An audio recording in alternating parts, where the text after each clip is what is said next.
अपनी विभिन्न मांगों को लेकर अनशनकारियों का लगातार दूसरे दिन आमरण अनशन जारी। अनशन पर बैठे आज दूसरा दिन है। कल हम लोग बात किए थे तो वो लोग बोले आए थे, तो अधिकारी लोग भी बोले कि हम लोग सलाह माई का आप लोग को डिसीजन देंगे। हम लोग बोले सर यही चीज़ हम लोग को लिखित चाहिए।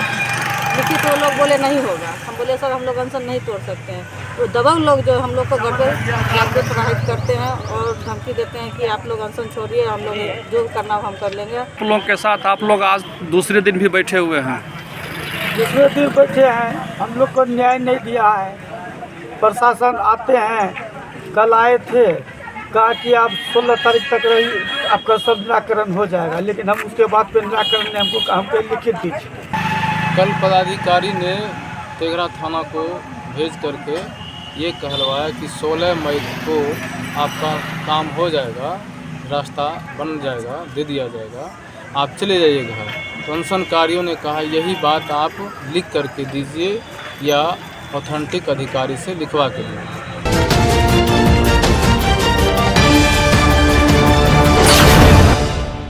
नमस्कार, आप देख रहे हैं बेगूसराय न्यूज प्लेटफॉर्म और मैं हूं आपके साथ खुशी।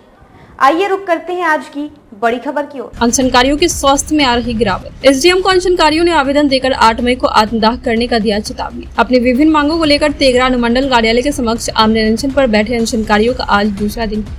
बुधवार की सुबह स्वास्थ्य विभाग की टीम के द्वारा अनशनकारियों के स्वास्थ्य की जाँच की गयी, जिसमें स्वास्थ्य विभाग की टीम के द्वारा बताया गया अनशनकारियों के स्वास्थ्य में गिरावट आ रही है। जरूरत के अनुसार उन लोगों को दवा दी गई है, लेकिन अनशनकारी दवा खाने से परहेज कर रहे हैं। आमरण अनशन पर बैठे अंजू शर्मा, अर्जुन रजक, जितेंद्र कुमार, मोहम्मद गुड्डू और गुडकुश कुमार ने बताया दबंग के द्वारा परिवार की महिलाओं को धमकी दिया जा रहा है। हम लोग यहाँ अनशन पर बैठे हुए हैं, जिसकी सूचना फुलवरिया थाना अध्यक्ष को दी गई। फुलवरिया थाना अध्यक्ष ने घटनास्थल पर पहुंचकर स्थिति का जायजा लिया। तेघरा अनुमंडल कार्यालय के समक्ष धरना पर बैठे अनशनकारियों ने एसडीएम राकेश कुमार को आवेदन देकर न्याय नहीं मिलने पर एवं प्रशासन के द्वारा उचित संज्ञान नहीं लेने पर 8 मई को आत्मदाह करने का आवेदन दिया है। आवेदन में अनशनकारियों ने बताया है घर पर दबंगों के द्वारा परिवार में रह रहे महिलाओं को जान मारने की धमकी दी जा रही है, जिसके कारण हम लोग दहशत में जीने को मजबूर हैं। अगर प्रशासन कोई ठोस कदम नहीं उठाती है तो अनुमंडल कार्यालय के समक्ष गुरुवार को आत्मदाह करेंगे, जिसकी सारी जवाबदेही अनुमंडल प्रशासन की होगी। अनशन पर बैठे आज दूसरा दिन है। कल हम लोग बात किए थे तो वो लोग बोले आए थे, तो अधिकारी लोग भी बोले कि हम लोग सलाह माई का आप लोग को डिसीजन देंगे। हम लोग बोले सर यही चीज़ हम लोग को लिखित चाहिए। लिखित वो लोग बोले नहीं होगा। हम बोले सर हम लोग अनशन नहीं तोड़ सकते हैं। तो दबंग लोग जो हम लोग को घर पर जाकर प्रभावित करते हैं और धमकी देते हैं कि आप लोग अनशन छोड़िए, हम लोग जो करना हम कर लेंगे, या मार देंगे, भगा देंगे, जो भी कर सकते हैं। हम लोग को बहुत थोड़ी हाइट कर रहे हैं सर। हम लोग को सिर्फ प्रतिशन चाहिए सर। क्या नाम हुआ आपका? अंजू शर्मा। पति का नाम? राजा राम शर्मा। घर कहाँ पड़ता है? सर फुलवरिया। आप लोग के साथ क्या परेशानी है, क्या हुआ? वही रास्ता जमीन के मैटर में सर हम लोग का है, जो जमीन हम लोग को जमीन है, फिर भी जमीन हम लोग को नहीं दे रहे हैं। उसके बाद क्या हुआ? उसके बाद जाते हैं वहाँ पर तो मार डंडा से डंडा भाला से लोग मार उनका भगा देते हैं वहाँ से। जल मिस्त्री भी लगाते तो काम करने नहीं देता है वहाँ पर। ये घर है पीछा में, रास्ता देने के लिए तैयार नहीं है। हम बोले हमरे जमीन में दीवार भी घेर दिया। उसके बाद क्या हुआ सो बताइए। घर पर गया। कौन लोग गया घर पे? राजीव, गोपाल, जितेंद्र पाखा। क्या बोल रहा है वो लोग? नहीं देंगे रास्ता आपको, जहाँ जाना है जाइए, हम रास्ता नहीं देंगे। आपका क्या नाम हुआ? नीलम देवी। पति का नाम? मुन्ना राजा। घर कहाँ है? फुलवरिया। आप लोग के साथ आप लोग आज दूसरे दिन भी बैठे हुए हैं। दूसरे दिन बैठे हैं, हम लोग को न्याय नहीं दिया है। प्रशासन आते हैं, कल आए थे, कहा कि आप 16 तारीख तक रही, आपका सब निराकरण हो जाएगा, लेकिन हम उसके बाद पे निराकरण ने हमको लिखित दीजिए। और उसके बाद डॉक्टर साहब आए, डॉक्टर साहब सबको दोस्त के जिसको था, उसके बाद दवाई उवाई भी दे के गए।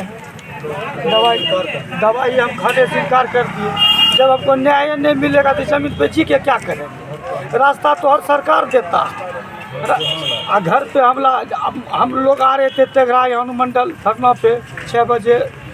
उसके बाद रास्ते में गोपाल पाठक हमको मिल करके ज़बरदस्ती कहा ये काम आप जो लोग उचित नहीं कर रहे हैं, ये गलत कर रहे हैं, और धमकाया। कल पदाधिकारी ने तेघरा थाना को भेज करके ये कहलवाया कि 16 मई को आपका काम हो जाएगा, रास्ता बन जाएगा, दे दिया जाएगा, आप चले जाइए घर। तो अनशनकारियों ने कहा यही बात आप लिख करके दीजिए या ऑथेंटिक अधिकारी से लिखवा के दीजिए। दूसरी बात है, आज अखबार में छपने के बाद जो दबंग हैं, रास्ता नहीं दे रहे हैं, गोपाल पाठक, उनके भाई राजेंद्र राम और उनके पुत्र लोग गौरव कुमार, मनीष कुमार, ये सारे लोग मेरे घर पे जा कर के मेरी महिलाओं को गाली गलौज किया। और उसके बाद जब थाना को हमने फ़ोन किया, फुलवरिया थाना और तेघरा थाना को, फुलवरिया थाना वहाँ पहुँची, उसी समय वो लोग लाठी डंडा तलवार भाला से मारने के लिए जा रहा था। मौके वारदात पे वो पहुँच के देखे भी दिवाकर बाबू, और उन लोग को डांट फटकार से करके छोड़ दिया। तो मैं मांग करता हूँ प्रशासन से कि अनशनकारियों के परिवार की रक्षा की जाए और अनशनकारियों को भी सुरक्षा मुहैया की। बेगूसराय के तेघरा से बेगूसराय न्यूज प्लेटफॉर्म के लिए अजीत कुमार झा की रिपोर्ट। खबरों में अब तक के लिए बस इतना ही। फिर होगी आपसे मुलाकात ऐसी ही एक और बड़ी खबर के साथ। तब तक के लिए नमस्कार और देखते रहिए बेगूसराय न्यूज प्लेटफॉर्म। ऐसे ही लेटेस्ट अपडेट्स पाने के लिए हमारे चैनल बेगूसराय न्यूज प्लेटफॉर्म को सब्सक्राइब करें और तुरंत नोटिफिकेशन पाने के लिए बेल आइकन प्रेस करना ना भूलें।